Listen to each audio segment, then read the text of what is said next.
Once was a land of woe and strife, where the people were bereft of hope. They prayed to their gods of might and light to deliver the heroes of old. Instead they got heroes. Did you hear the quotes in my voice of moral ambiguity? They may help or may not help you at all. Depends on what's in it for them. They kick and they punch and they maul and they smash. They lie and they scheme and they burn and they slash. Succeed or fail, it adds to the tale. Dungeons and Debacle starts now. Hello and welcome to this episode of the Dungeons and Debacles podcast. I am your Dungeon Master, Kevin. Going around the table, Hannah. I'm Hannah. I'll be playing Talia, the human rogue. And Blake. I'm Blake, and I'll be playing Juliet, the Dragonborn eldritch knight / wizard.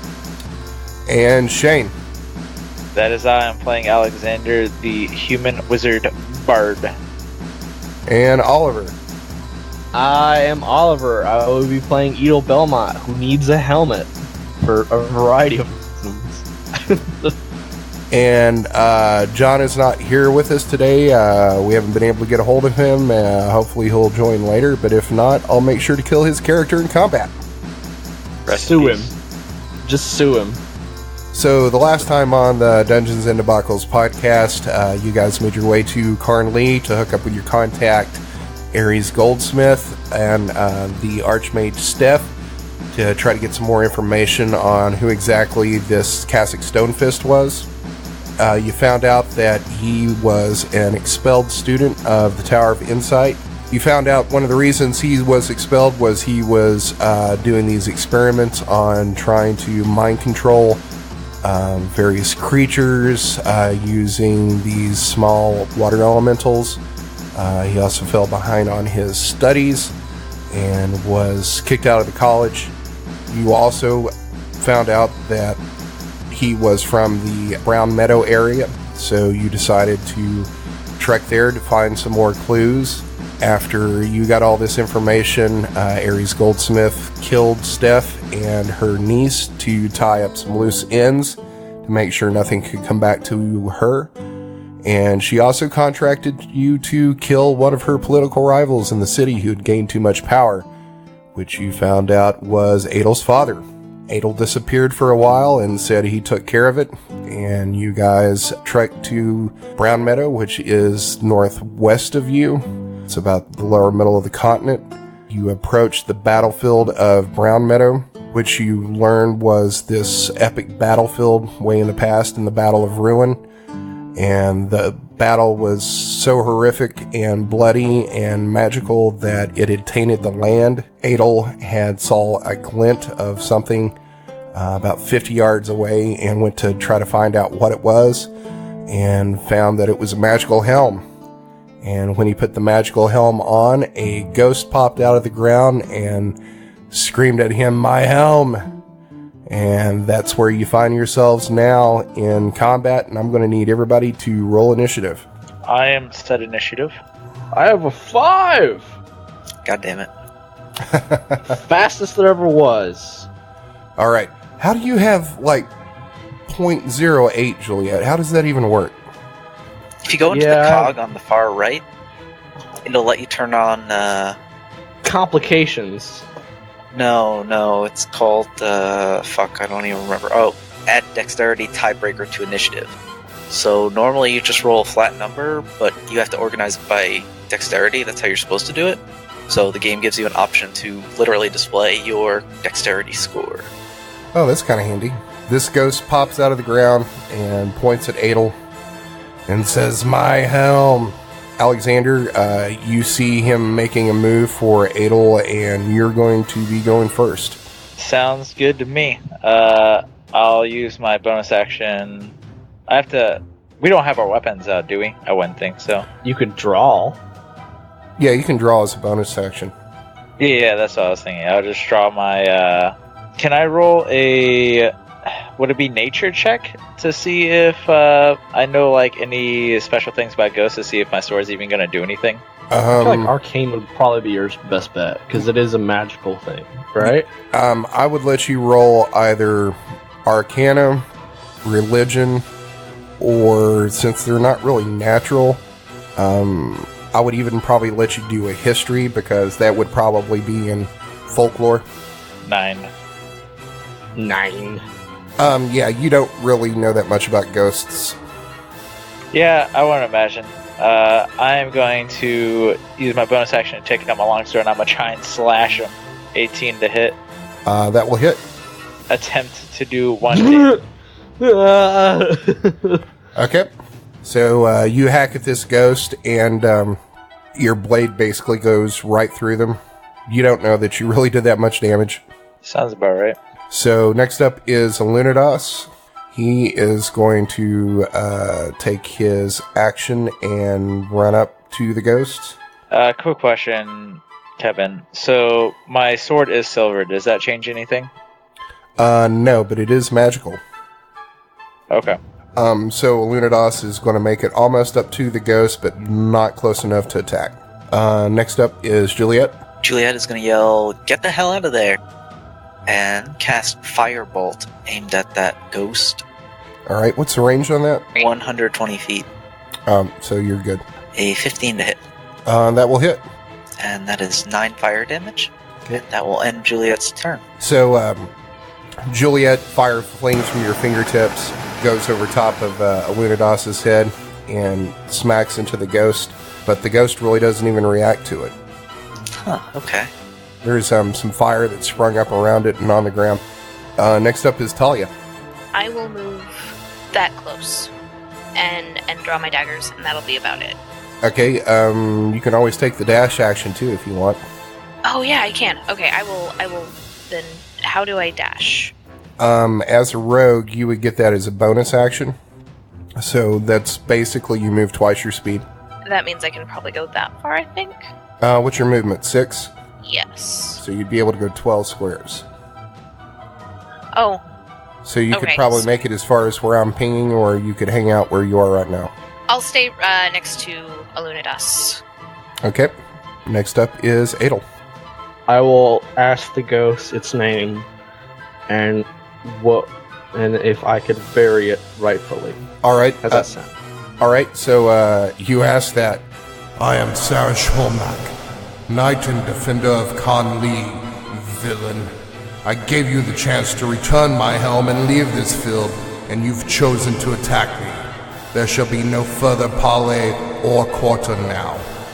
I would like to put you back to rest in a rightful burial place.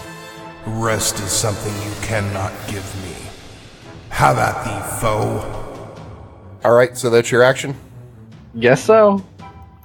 It is going to take a swing at Edel. It's going to try to smack you in the head to try to get the helm off your head.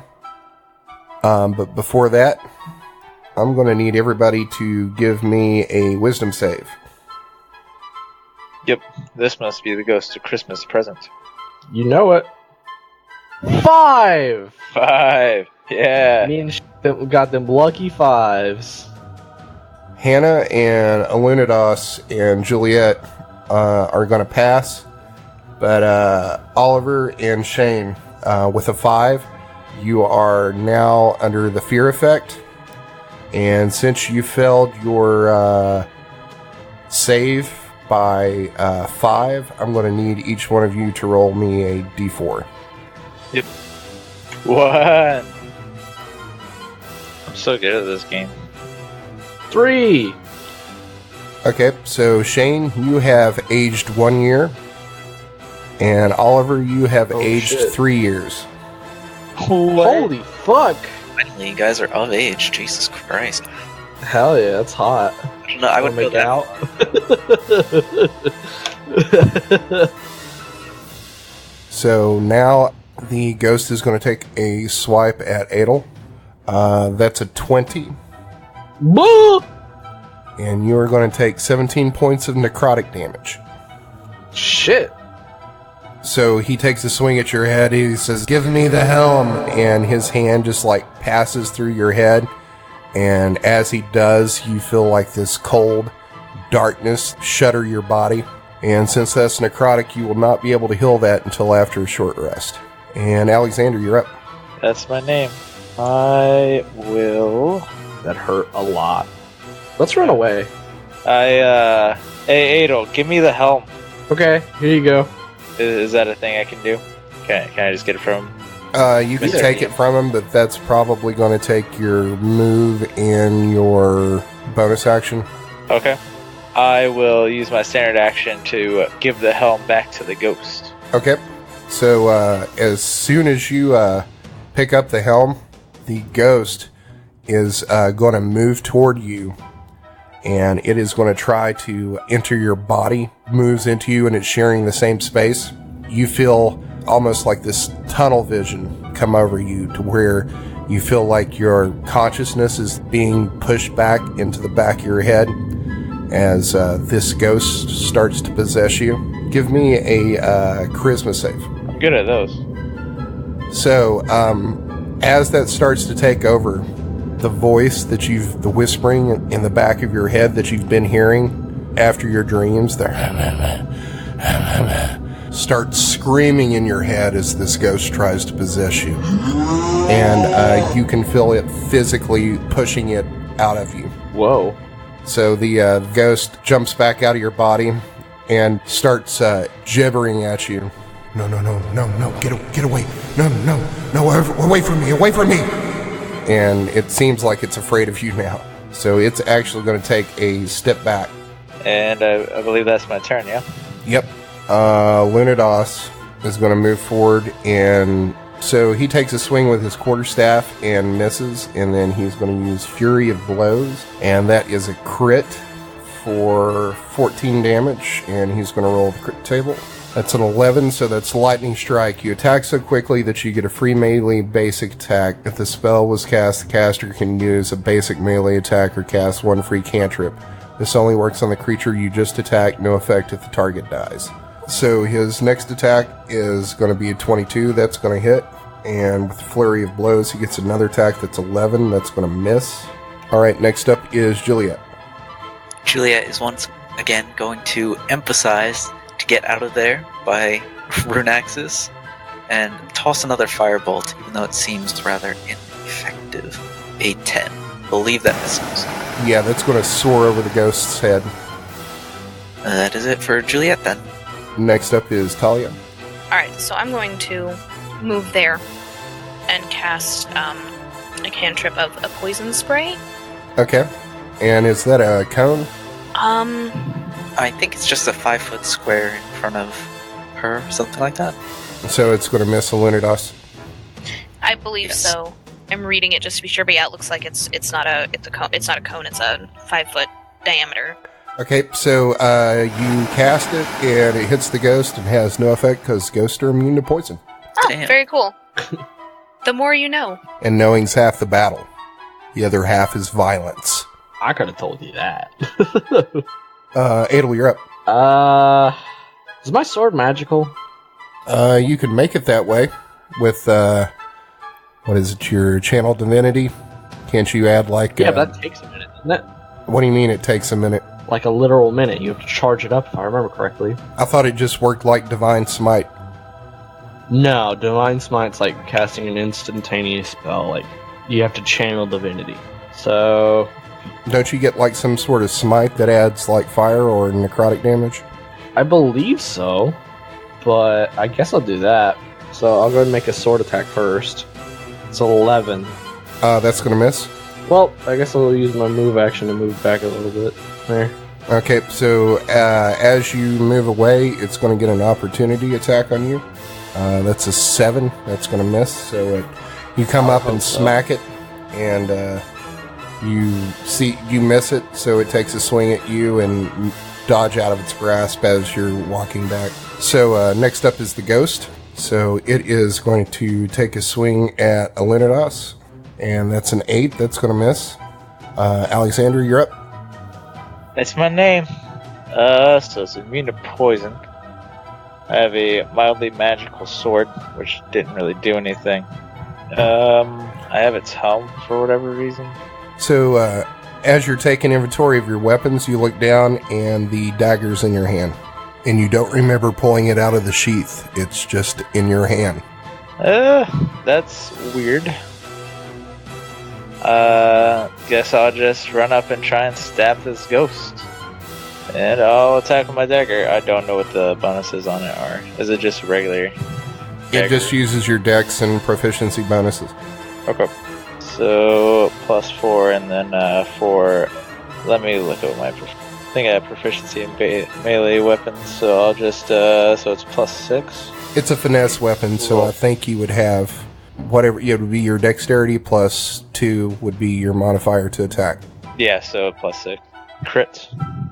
Oh, wow. So, roll me a d20. 9. Okay, so there's a couple of things that are going to happen right now. So, first of all, as you come at this ghost with that dagger, you see it look at the dagger, and a look of fear comes over its eyes. If ghosts could look afraid, it looks afraid at you. You hit it with this dagger, and the first thing that's going to happen is this ghost is going to fall to its knees and start groveling, begging you not to kill it, because that's what that dagger does. I'm killing it. The second thing that's going to happen is your attack hits so hard it dazes your opponent until the end of your next turn, and then go ahead and roll your damage. The daggers are 1d4? 1d4 twice. 5 damage overall. Alright, so you plunge your dagger into this thing, and it's groveling at your feet.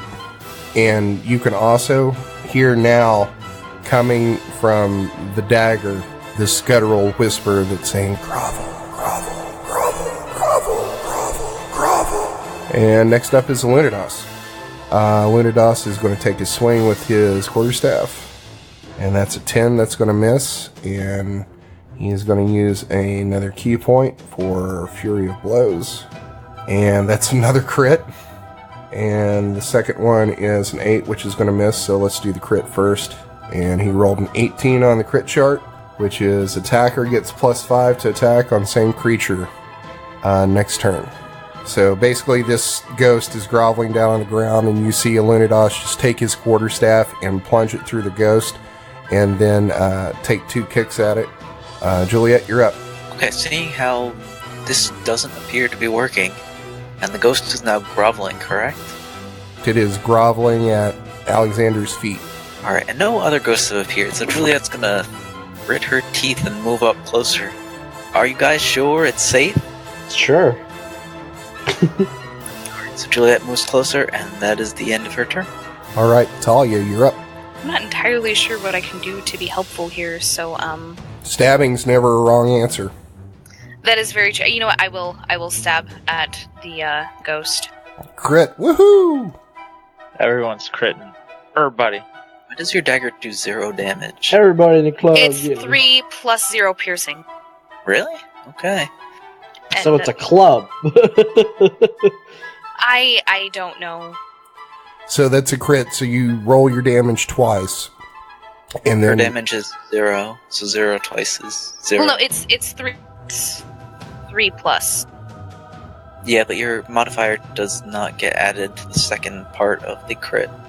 So it ends up just being 3 damage. Well, that sucks. Alright. how can she do 0 damage, though, because it's That's a what I dex was weapon? asking, because it's D4, right? Yeah, your damage should be your dex bonus plus whatever the weapon does. So it should be d4 plus at least your dex bonus. Oh, it's set up in here as a 1d6 plus dex plus 0. So that's what you're seeing there. But that doesn't make sense because my dex bonus should be higher than that. So do this. Or I didn't set it up right. So just roll a, is it a d6 or d4 for a dagger? It's a d4. I put it in wrong. Okay, so roll me a d4 and then add 3. And do that twice. So that's a total of 11. And the 17 was what you rolled for the crit table. Yes. So that's attacker gets combat advantage on next turn. Or gives combat advantage on next turn. Alright. Next up is Edel. I guess I'll walk up to it and take a swing. So that's an 18. That's going to hit. I'm going to use a slot to deal some... I guess we'll do fire damage. That's 11 damage from just the base sword. Now I'm gonna use one slot. Okay, before you do that, so this ghost is groveling at Alexander's feet, and he's taken some kicks and some stabs from Talia. And you raise your greatsword over your head and come slicing down through this ghost. As you cross through it, it dissipates like smoke. Oh, well, you got a helmet. Actually, you don't have it right now. Alexander does. What's my helmet? He just wanted to put the ghost inside of him because it wouldn't go there. I was trying to give it back, but then he tried to possess me. Can I have my helmet now? Sure, I guess. Dope. I got me a helmet. I would also like some... I'm gonna use a lay on hand slot. On yourself? I'm pretty sure I'm the only one who took damage, right? Yep. As you use your lay on hands, you feel the divine energy wash over you, and you think you should be feeling better, but you don't. Oh. Alright, let's do another slot then. Give me a wisdom save. Great. Or a wisdom check. A save or a check? It should be the same thing. Oh, okay. 4! God fucking damn it. Yeah, you don't know what's wrong. You don't know why you're not feeling better. I'm old. Well, no, you got hit with necrotic damage, and you're not going to be able to heal that back until after a short rest. Oh, shit. Alright, so let me go back to 35. Alright, yeah, I'm at 35. But it's hellish radiant energy. I feel like that would play something into it. Nope. Of course not. Fucking Kevin. Alright, so, blame Gary Gygax, man, not me. Who's that? Alright, so you guys are out of combat, and you find yourselves actually inside the Battlefield of Brownmeadow. What are you doing now? Let's look around for some more stuff. Alright, give me a perception check. Okay. Yeah, you look around, and you're not seeing anything shiny. All you're seeing is bone. Well, let's go. So did you find anything, Edel? The helmet? You said you were gonna go look for other shit lying around? Oh, no, I didn't. You guys finished dispatching this ghost, and Edel's been looking around trying to find anything else like glinty or sticking out of the ground, and it's not seeing anything. So what are you guys doing now? Okay, so tell me what was so important you had to run out here and wake the dead just Magic for helmet. whatever? A helmet? You Yeah, risked look at all this. our lives for a helmet? Yeah, magical one. Look at it. It's all shiny. How do you know it was magical? I rolled an Arcana check. It is not I don't know how to roleplay that. I'm not gonna be You're honest. breaking my immersion. You could say it looks extremely well made, or it survived for all these years without even a scratch, or Alright, anything. I'm gonna say it in I'm gonna say it in the worst way imaginable to break your immersion even more. Bruh. It's shiny. Look at it. Look how shiny it is. It's as shiny as this helmet. That's how shiny it is. I sincerely hope for your sake that it was worth the cost, and we should really continue down the road without any more distractions. I'm a man. I'm 40. 41. Well, let's go. Yeah, something like that. You just aged a year. I thought it was 3 3. years. I aged 1 year. Oh, yeah. that's Yeah. right. I aged a shit ton. It was no good. No bueno. Alright, so what are you doing? We're heading back on the road and continuing on our journey, hopefully without wandering into any of these other dangerous areas. So, you go back onto the road. You walk for a couple miles, and you can see the We land. walk. I thought we had horses. Oh, yeah, that's right. You're on horses. And you got a puppy. So, I do have a puppy. So as you ride closer, you can see the land becomes greener as you get closer to Brownmeadow, and you see a sizable village of what you estimate to be probably about 500 people. And as you enter the village, you see it's pretty impoverished. The people are dressed in poor clothing, but not rags, but they're still not nice. You would know that not many traders come this way. Actually, nobody really comes this way to Brownmeadow just because of the fact of the battlefield, and most people consider this land cursed as you found out why. Most of the commerce in town is between townsfolk, and not many people can afford to leave even if they wanted to. Everybody give me a perception check. Yep. 6. 15. 14. 17. Okay, everybody except for Juliet is going to notice that the people in this town appear to be looking suspiciously at you. Even the children. Appears to be some people outside of their homes shucking corn or, working on this craft or that, or whittling. There's some kids like playing tag in the street. But as you walk into town, you notice that they stop and everybody's basically just looking at you. There's this one slack-eyed kid standing near a stump that's probably 10 feet away from you that's just like blatantly just like staring you down and watching you as you walk down the street. Anyone ever tell you, little boy, that it's rude to stare? He doesn't say anything or make any sort of movement. He just keeps staring at you. I'm gonna walk up to him and poke him in the forehead. Why? Because I want to make sure this isn't a ghost town. You're going to get off your horse and walk up to this kid. As you walk closer, you just see him like looking up at your eyes as you go up to him, and you take your finger and poke him in the head, and he like sways back and then takes off running into a house. Well, they may be still ghosts. Oh, you would know that Brownmeadow's not a ghost town. People live here. It's just a little weird. All of it. Yes, they are weird. I like it. I doubt they like it either. Probably not. I guess we should figure out a place to sleep. What time is it about now, Kevin? It's probably like 3 or 4 o'clock in the afternoon. Okay. Anyone have any objections about trying to go figure out where we're gonna sleep? No objections here. I'll take that as a silent yes from everyone. That sounds like a good plan. I don't know. This place seems fishy. There's no water for miles. What are you talking about? Fucking. I want to hit you. There's no water for miles. I mean, obviously, there's water for these people to live here, assuming they're still alive. But yes, go ahead and take a look to see where we would be able to visit. Somehow I doubt they have an inn. You could ask around. Can I do a perception check to see if I can make out any discernible buildings in the town? You can try, yeah. Got a passive of 10. This is, even though it's kind of ramshackle, it's a sizable settlement. You're not seeing anything on the street that you're currently walking through, anything that would look like a tavern or an inn. But there are, a couple of different streets that you can see up in front of you that are like intersections. You're not seeing anything on this street that would look like an inn to you.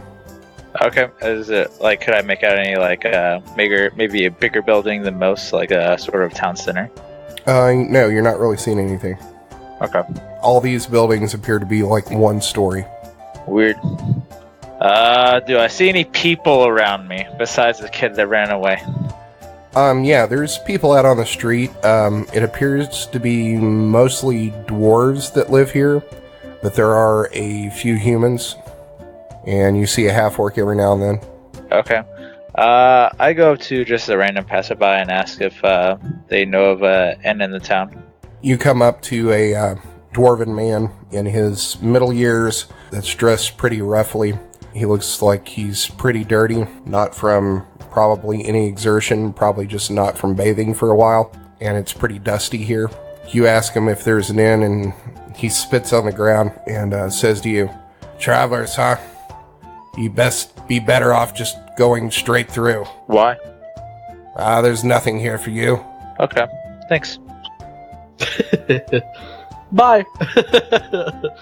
I go ahead and bring that small tidbit of conversation back to the group. Well, I can't say I blame them, given their remoteness. Perhaps we should find a place to camp outside of town. Or you could always ask them about somebody else. Don't all jump in at once with suggestions or keeping the dead air out. Let's ask somebody else. Sounds like a good plan. Talia, you want to maybe ask one of the kids? Yes, I would. And I'll bring Abbott, the puppy. who's probably on a lead or something. You see a girl that's probably about your age who's currently playing with some dolls in the dirt. She's a dwarf.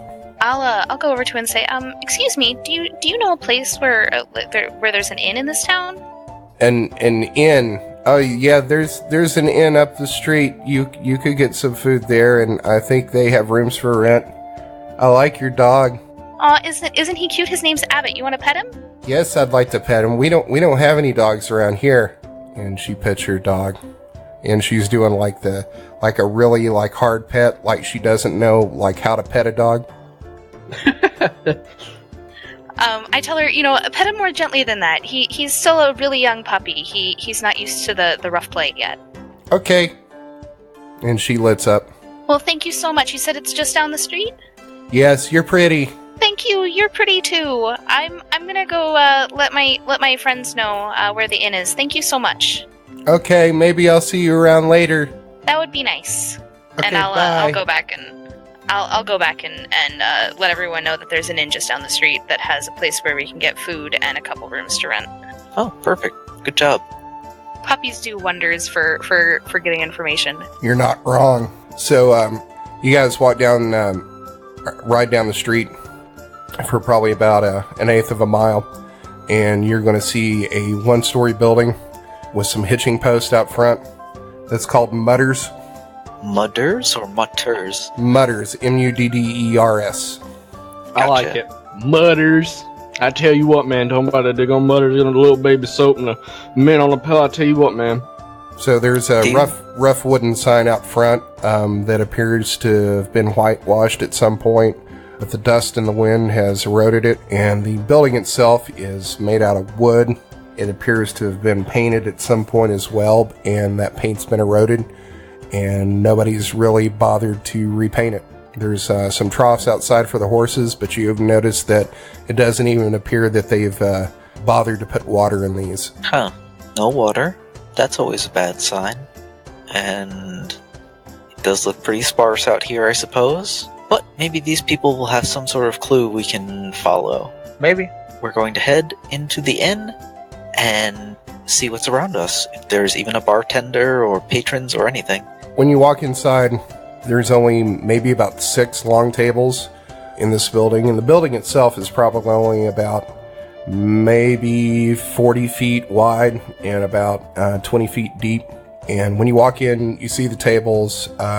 There's dust on the floor, basically dust on everything in this place. There's no one inside except for a dwarven man who is asleep in a chair by the bar. Can one of you wake him up? I'll wake him up. So you shake him awake, and he's like, "Bandits! Murder! Murder!" He starts screaming. All that in due time, old timer. Let's get a room first. Oh, sorry. You woke me from a night terror. Who are you? You say you want a room? Yeah. You sure? Yeah. All right. It's just that we don't get many people through here. Travelers, adventurers. Why not? Well, I mean, why would anyone come to Brownmeadow? Passing through? Yeah, but there's another settlement probably not 10 miles up the road that's not so close to, well, the cursed land. We don't really plan on doing anything with the land. We just kind of want to hang out here until morning. All right. How many beds you be needing? 4 or 5? We don't have 5 beds in the whole place. I got 3 rooms for rent, and I've got 3 small beds in each. Alright, I'll take the one with the bed. You guys can do whatever you want. All right, 3 rooms. That'll be 5 silver pieces. I throw down a single gold and say keep the change. Crashing the economy, you guys. God damn. Hell yeah, we're going to be like that African king who went all over Europe, like, making economic crises. Crises? Mm-hmm. Do you know what I'm talking about? Yeah. I love that guy. So he says, thanks, ye be very generous, master. I'll get your rooms ready for you. And he disappears in the back, and I guess you guys are just hanging out in the tavern. Is there a barkeep? No, he was the only person. Alright. I guess I'll get myself some beer, or some mead. You don't see anything like that in here. What do I see in the bar? It appears to be probably 4 bottles of wine and a bottle of spirits. Alright, I guess I'll take some wine. How old is the wine? You don't know, but it looks pretty dusty. I blow it off to see if I can, reveal a label or anything like that. No, it appears to be just like a crock that was probably handmade by someone here, and probably the wine itself is homemade too. So a couple minutes later, he walks back in and he says, see, you found the wine. It's my wife's own vintage. We make it from some of the berries we have here. It's not very good, but it'll get you there. The whole bottle I'll give to you for 10 silver pieces. I give him 10 silver pieces. And he pulls out 2 handmade crocks and sets them down. Are those the bets? He says, we're a humble people here. We don't have much. It's the best I've got. Alright. Is this our room? No, the rooms are in back. They're ready for you. Alright. I go to my room. So you make it to your room, and the room, it looks like all he did was maybe shake out like a blanket that was on the bed and sweep a little bit, but you can still see some dust and dirt on the floor. You're thinking pretty much dust gets everywhere here. What about rat turds? Are any of those? You don't see any. Alright, fair enough. This place could be worse. So Edel goes back to his room, and there's this... I start taking off my armor and getting ready to lay down. Okay, so you're back there doing that, and I guess the rest of the crew is in the tavern. The dwarf looks at you, and there's this uncomfortable silence for a bit, and he says, where's my manners? My name's Doug. I'm the owner of Mutters. So, what y'all in town for? Actually, we're on the trail of a terrible, terrible thief. A thief, He's do really you say? quite dangerous, and we as the companions are tasked to find him and stop him. Wait, did you say you're the companions? Yes, of course. Well, and you see him get really flustered for a second and kind of wiping the dirt off of his shirt, like he's trying to make himself more presentable. He says, well, I'm very honored to have you underneath my roof. I don't have much, but anything that I have is at your disposal. We appreciate that. Do you know anyone who would know where someone who passed through might be? He was a dwarf of some sort. Short, beard. I wish I had more of a description. Kasick Stonefoot, I believe, was his name. The Stonefoots, do you say? Huh. What do you want with Kasick? Like I mentioned, he was the thief who stole a particularly powerful item. I don't know about that. I mean, he left years ago, and I haven't seen him. He is from here. He was from here? Yeah, everybody knows the Stonefoots. Oh, then we are on the right trail. Are there any other towns around here? There's a town about 10 miles north of here, but I can't say that I know any Stonefoots up that way. All the Stonefoots I know are from here. What's west of here?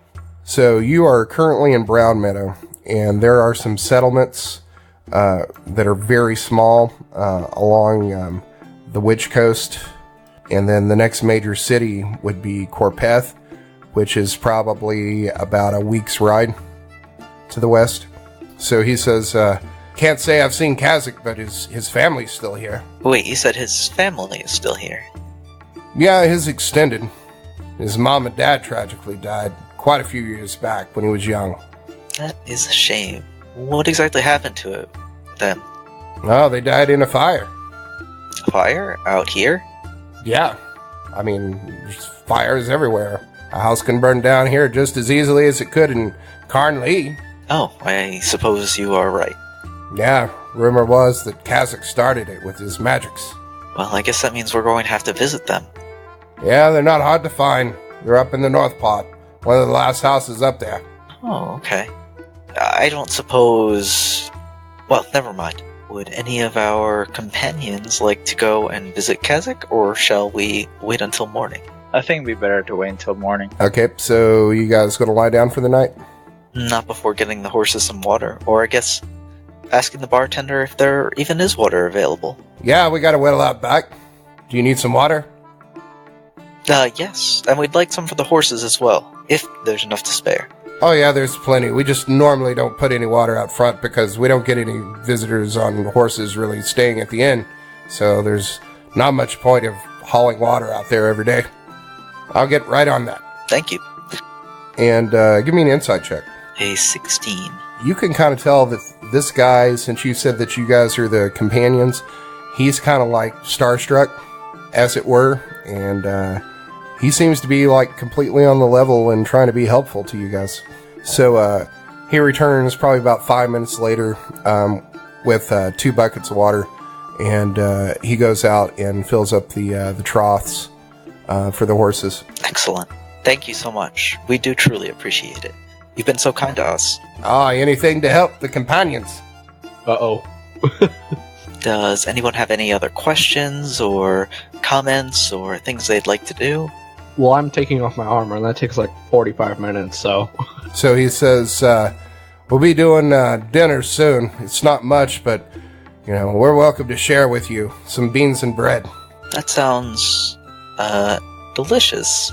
That actually does. Sounds very British. I'm down. It's a good meal. So we'll say, I guess you guys are hanging out in your rooms or in the tavern for the next, hour or so.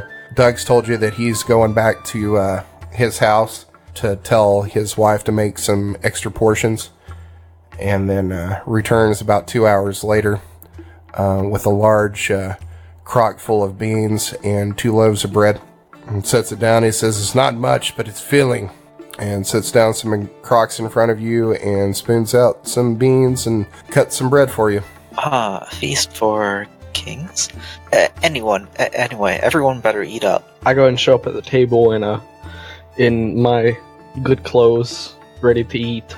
I suppose we're all going to consume this and hope that magical beanstalks don't pop out of us with the beans. That's rude of you to say that. I have no problem eating this. I'm a little annoyed by it, but I'm hungry, so...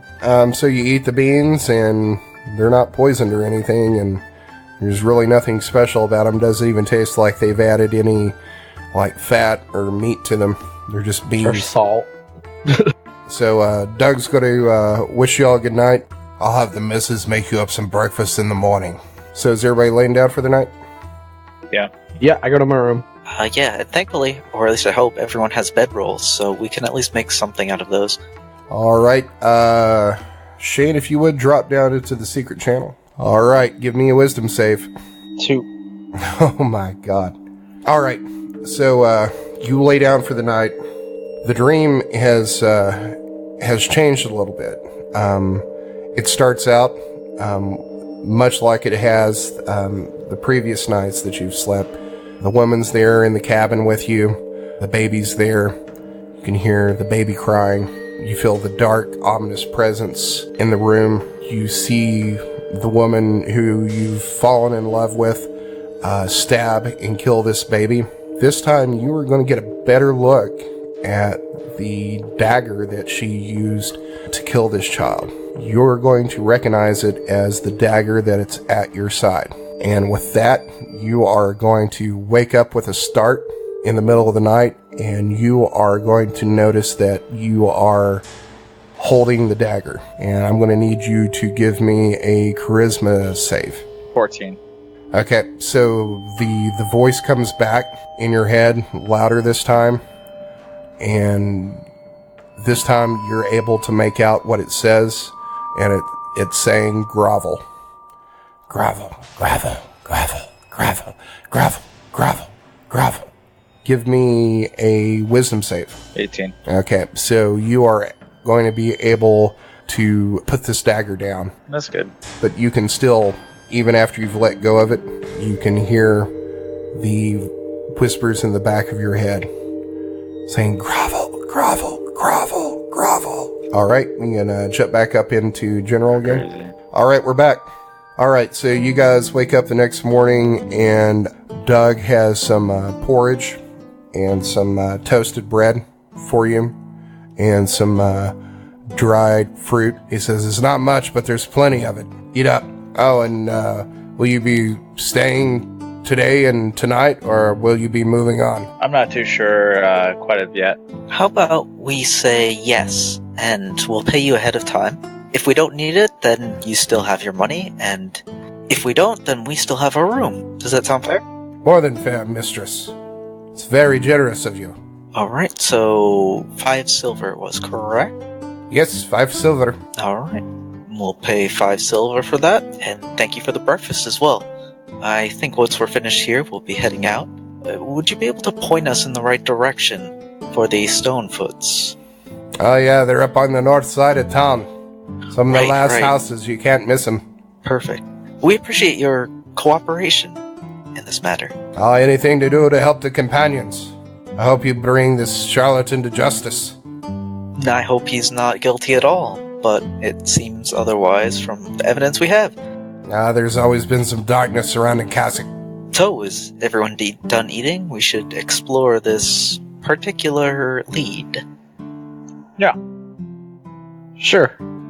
I shove the last piece of toast in my mouth and, say with a full mouth, yep, I'm done. Alright, so are you guys heading to the north side of town? Yep, we certainly are. So you travel for probably about an eighth of a mile or so, and you see that you're reaching the outskirts of town, and you're still going north, and you reach some of the last homes in the northern part of town, and you see an old dwarven woman sitting outside one of the poor shacks, and she's weaving something, and she appears to be surrounded by chickens. Chicken. Well, whoever's the best speaker of all of us might want to walk up there. I'm not exactly the friendliest face to see. On the way. No, someone else. What do you mean? I think you know what I mean. Wish it did. Honestly, Alunodas would be best for this, but I'll go and walk up to the woman. She sees you approach, and she's just staring at you. You stop, and she says, "Who are you, and what do you want? I don't have anything how you need by the looks of you, unless you're looking for some chickens or blankets. Looks to me like you don't need either." Yeah, my name's Alexander. We're chasing after a thief that stole something of ours, and we heard his name's Kasick Stonefoot, and I was wondering if you had any knowledge about the Stonefoots and if they were nearby. She says, "You found the Stonefoots." Okay. Do you know Kasick Stonefoot? She just stares at you for a minute. Says, "And what are you wanting with Kasick?" He took something of ours, and we're just trying to get it back. So, you're saying he's a thief? What did he steal? He stole a precious amulet, dear to my family and my companions. That's all she says. You sounded like you might know something about him. Would it be possible for you to tell me if you've seen him nearby or if the general direction they may have gone? What's it worth to you? How does 20 gold sound? Give me an insight check. 7. So, even with a 7, you say 20 gold, and you see her eyes pop slightly, and then you can see her try to compose herself like she's trying to play it off cool. She says, "Kasick, yeah, that's my nephew. He went away years ago to the tower. Can't say I've seen him, though. He's been gone a while. He went to the tower after his folks died. Terrible business, that. Died in a fire. Many folks around here blame Kasick for it, playing with magic. Can't say I believe it, though. He's always been a strange child, but a good boy. I don't think would have killed him, but who knows? People who play with magic get burned eventually. But I can't believe he would steal anything from you." Okay, I appreciate the insight. Thanks. I go and give her the. Give me another insight check. Yep, 10. You can tell she's lying about something. You said you haven't seen him in a little while. Yeah, it's been a while. How long would you say? And she's silent for a moment. Says, "Can't say I remember." Give me another insight check. 15. Oh yeah, she's definitely lying about that. It seems that you're holding something back from me. You calling me a liar? And what if I am? I'd say I wouldn't take kindly to that. Might have to have my boys take care of showing you out of town. That'd be fun. Not before I show you to the grave. Damn, Shane. Roll me I rolled a... an intimidation. Yeah. 27. Holy shit. Alright, so you say that, and her eyes get, like, really big, and you look down and you see that her hand's kind of shaking. She says, well, you don't need to be making any threats like that. Okay, so I've heard he's been back through here. Not that he'd come and visit or help out his family. Got all high and mighty after he went to the tower. If he's anywhere, he's out in the scrubs to the north. It's about 2 miles. He used to play in them caves up in the Black Hills out there as a child. If you see him, tell him his family could use some help. You got it. I go and give her 23 gold. Alright, she takes the money, and she's still giving you like this nervous, like, side eye, just watching you as you walk out of town. I go and make my way back to my group. So, was she agreeable? What happened? You could say that. So, turns out that Kasick stopped by here a little bit ago. He didn't stop by to see her in particular. He didn't go by the family place to help out or anything. But apparently he's out in the sticks, and we should be able to find him there. If he's still here. Oh, that's a good direction. I am admittedly a bit curious, though. I wonder if that burned out building has anything of value to Kasick. Maybe. If it's even still there. Yeah, she brought up that she doesn't really think that it was Kasick that burned down the house through magic. If that's any insight to anything that happens further on. Well, if he passed through here, it didn't help his family. Did he go to the tavern? Did he simply ask other townspeople? I'm not entirely sure what he would have been doing here, other than passing through. Yeah, I'm not too sure either. Maybe we can go and check it out. That sounds like a capital idea. Alright, so you guys headed north out of town? Yep. We're not going to check the house? Okay. Oh, you could if you want. So you're going to go try to check out his parents' old home? I certainly would like to, if the rest of the party doesn't object. Yeah, I have no complaints. I'm down. Okay. Seems like a good idea. Give me a investigation check. A natural 1. So you are looking around in this north side of town where the Stonefoots are supposedly gathered, and you're seeing some, buildings, but as you look around and wander the streets, you're not seeing anything that looks like it would have been like a burned out building. Yeah, all your investigation rolls are shit. I know, right? Yeah. It's a 3, a 6, and a 3. That's another critical fail. Well, I suppose there's not much here left for us. The horses are still there, correct? I'm guessing you're on them. Oh, okay. Perfect. Then they're still alive. Good to know. I'll give anybody inspiration if they can remember what the name of their horse is. Oh, mine is Kovac. Estelle. Give me 3 seconds. No, that doesn't count. I don't have it written down. No, this was the top of your head. Yeah, I don't remember. I remember it's like a play off of words of like a crime or something. I think mine was charcoal. Mine's like yeah, yours was charcoal. Larson. All right, everybody gets inspiration except for Shane. Yeah, fuck Shane. Sorry, Shane. Reasonable. All right, so are you heading out of town, or are you going to ask around and try to find out where this Kasick's childhood home was? Because your investigation ain't doing it.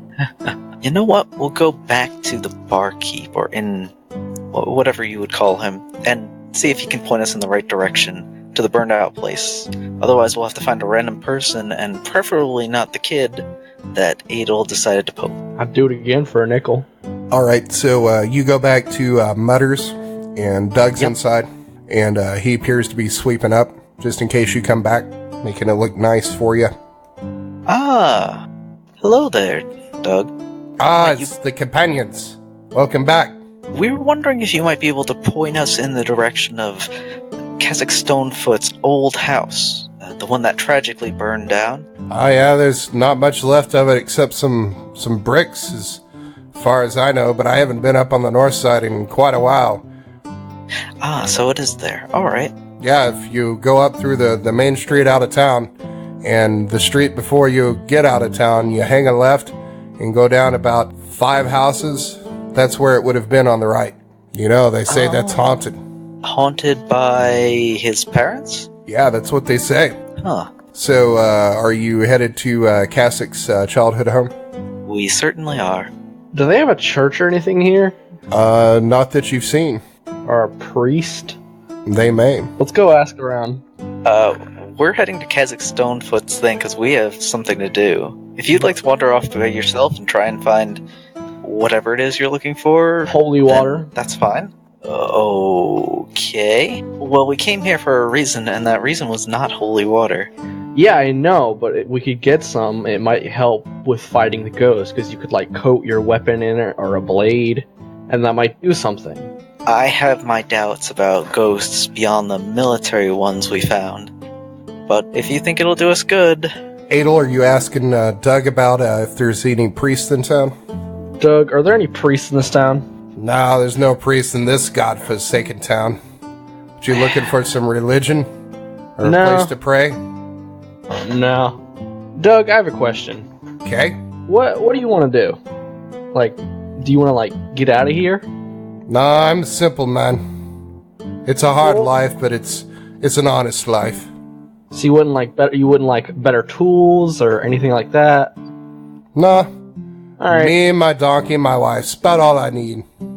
Fair enough. So there's no church, there's no preacher. Could I make holy water since I'm a paladin? I don't even know how to respond to that. What? It'll be hell water. You're a hellsworn now. You're not going to be able to make bless water. Oh man. do you have bless as a spell? I don't know. I haven't really looked into the spells very much. Well, Isn't that an essential part of your class? No. Why not? Why do you use spells in the first place then? Because I'm a paladin. So it is part of your class. It's mostly about the smoots. well, the hellsworn gets different spells than like normal oath paladins. I don't think we've discussed that, have we? Like what certain spells I can get? I thought we did that in one of the level up episodes. Yeah, it was just like the level ones you get like every couple of levels. Or I thought don't you get more? Like from I think so, but like right now, for the purposes of moving this along, unless it's on your character sheet right now, you don't have it. Fair enough. So if you want it, figure it out and put it on your character sheet. I'll see about that. All right. So I guess we're going.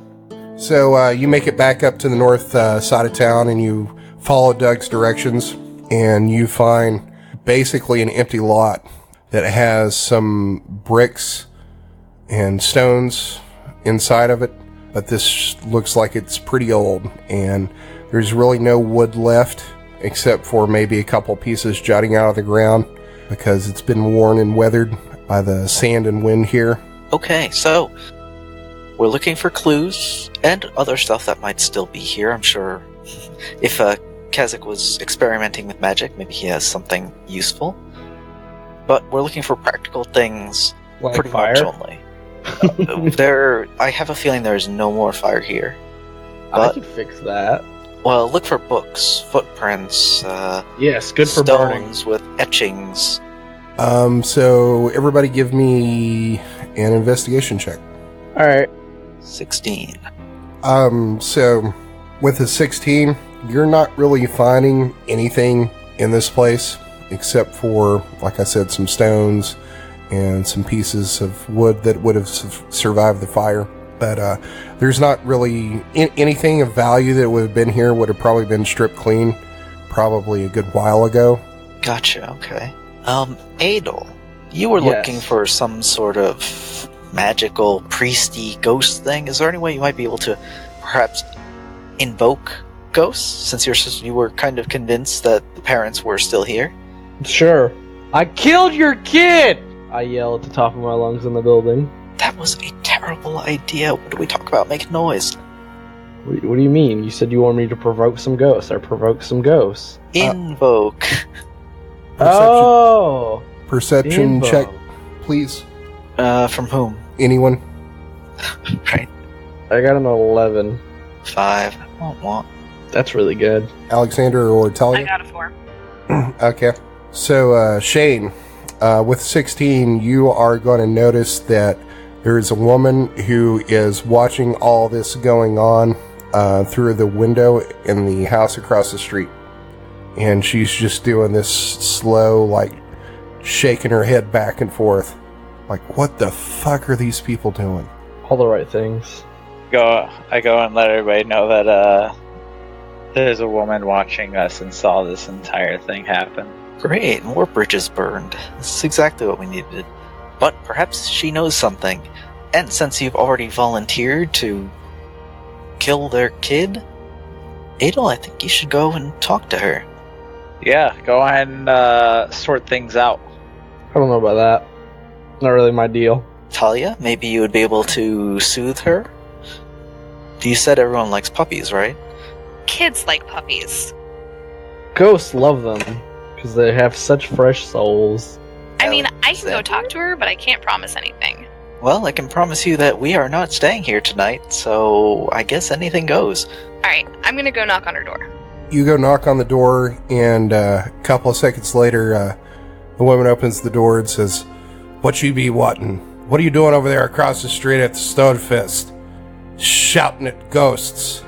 It's a disgrace, I tell you." Well, we're trying to get some information about Kasick because we think that he knows something about a theft of a very precious family heirloom, and we were hoping to talk to his parents' ghosts and maybe help them rest. You can't be serious. I wish I wasn't serious, but I'm very serious. Well, I can tell you this. You're not wanted in this neighborhood. Take your ghost shouting somewhere else. Where else would his parents' ghosts be? And she just looks at you incredulously. She says, "The 9 hells for all I know. What good is shouting going to do at that and disturbing my meal?" Well, we thought that maybe provoking them would work, but we will keep the shouting down. I apologize. She slams the door in your face. I'll yell, have a nice meal, and go back to the guys. You hear her from inside, "Fuck off!" So, shouting, is only going to get us, in a lot of trouble and cause us to have to kill a lot of people to get out of here alive. So, how about we find a different way to try to get in contact with these ghosts? Are you saying we hold a seance? That was the original Per se. plan. Don't we have to light candles and hold each other's hands? Yeah, I'm not sure I'd want to hold your hands, but Well, I'm sorry. Are you afraid that you're shedding? I'm afraid of what you do with your hands in your idle time. Idle. What? Idle time. Well, if she says the ghosts are not, and they don't seem to be attached to this place, maybe they're attached to an item that might have been taken? Who knows? That's my best guess, and if that doesn't pan out, then there's nothing left. And Edel, you're shouting of us killing people means that, in my opinion, we should leave town as soon as possible when we get this resolved. If They're pushovers. We can take them. I would rather not have to. yeah, there's no reason to unnecessarily kill people. I disagree.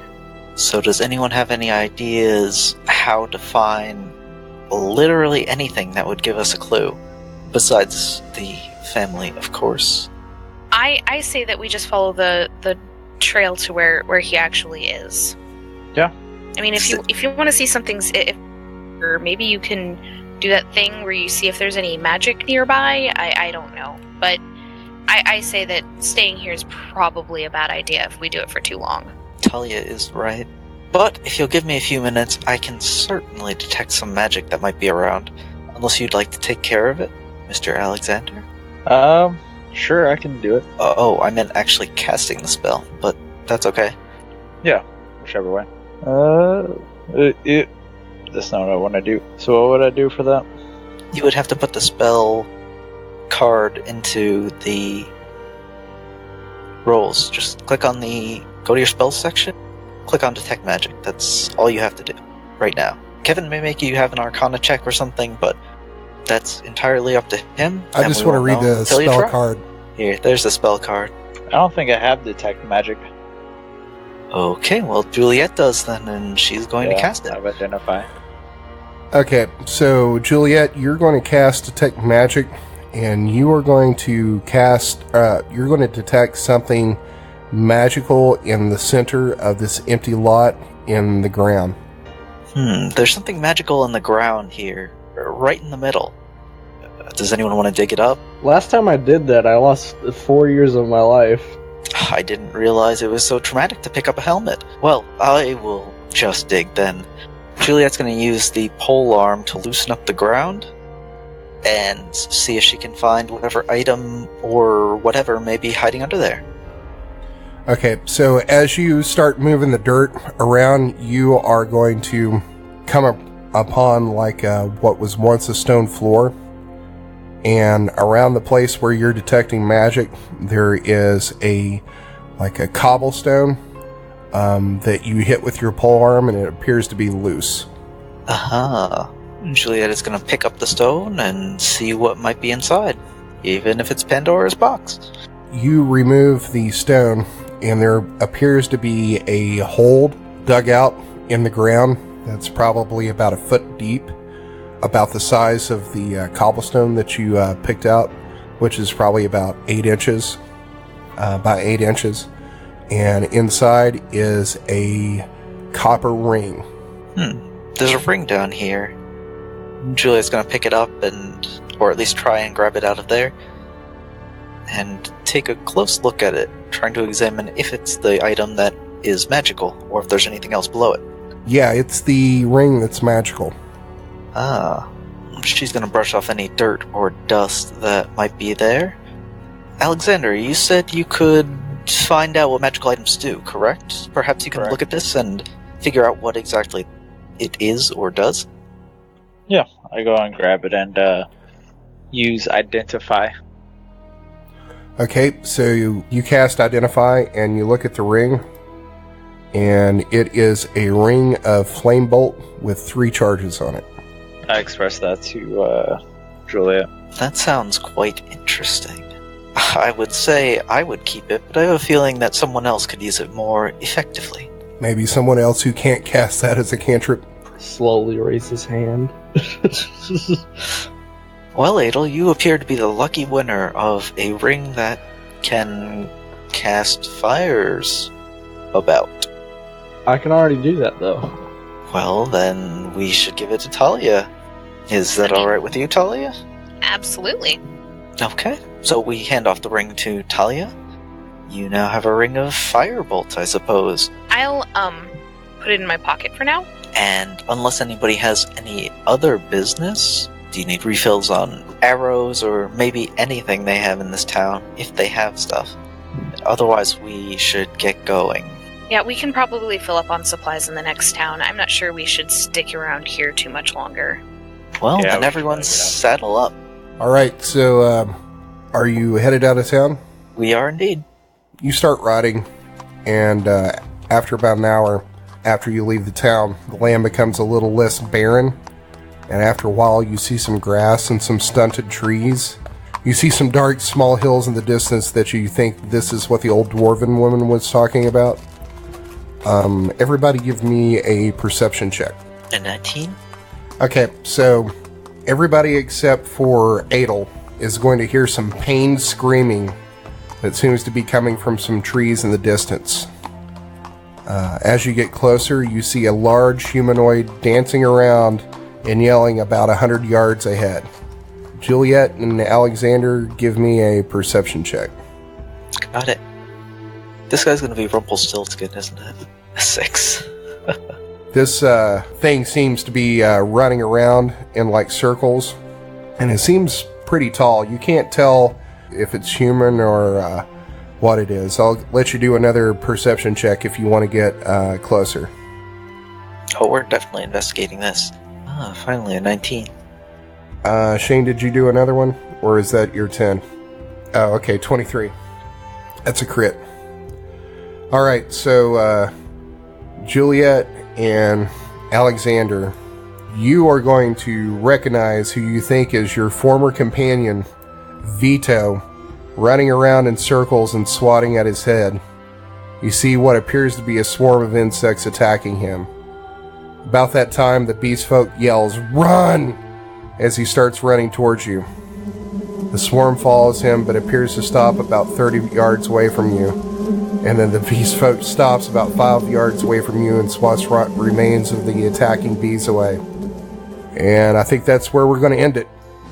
Thanks for listening to another episode of the Dungeons and Debacles podcast. If I could ask a halfling-sized favor, give us a 5-star rating and review on iTunes.